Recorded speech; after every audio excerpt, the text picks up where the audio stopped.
AFC নারী champions লিগে এবারও নেই বাংলাদেশের কোনো ক্লাব, তবে টুর্নামেন্টে প্রতিনিধিত্ব করবেন বাঘিনীরা।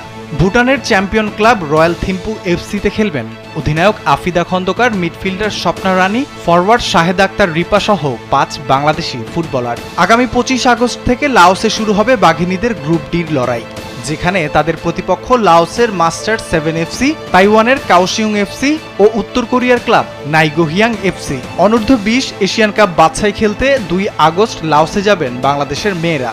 টুর্নামেন্ট শেষে সেখানে ক্লাবের সঙ্গে যোগ দেবেন আফিদা, স্বপ্না।